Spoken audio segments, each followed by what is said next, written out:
উৎসবের দিনগুলোতে মিষ্টিমুখ তো করতেই হবে। সবসময় বাইরে থেকে কিনে না এনে বাড়িতেই বানিয়ে নিন পানিরের তৈরি দারুণ স্বাদের এই মালপোয়াগুলো।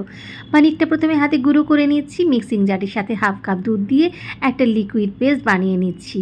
আর তারপরে এর মধ্যে মেশাচ্ছি 1/2 কাপ আটা, সাথে কিছুটা দুধ দিচ্ছি, একটু লিকুইড ফর্মে তৈরি করছি, গুলে নিচ্ছি ভালো করে। দিচ্ছি 1 কাপ ময়দা, আবারও একটু দুধ দিয়ে গুলে নিচ্ছি ভালো করে।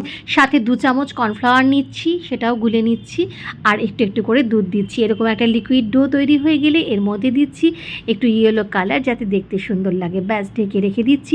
অপরদিকে একটা হালকা চিনির শিরা করে নিচ্ছি, তাতেও একটুখানি কালার দিচ্ছি, এলাচ গুঁড়ো দিচ্ছি। 1/2 কাপ চিনি, 1 কাপ জল দিয়ে একটা শিরা তৈরি করে নিয়েছি। এরপর যে ডোটা তৈরি করে রেখেছিলাম সেটা আমি সাদা তেলেতে একটু একটু করে ব্যাটার দিয়ে এরকমভাবে গোল গোল করে পোলাওয়ের আকারে ভালো করে ভেজে তুলে রাখছি। তারপর আর কিছু না, রসে ডুবিয়ে একটুখানি ড্রাই ফ্রুটস ছড়িয়ে পরিবেশন করুন পনিরের মালপোয়া।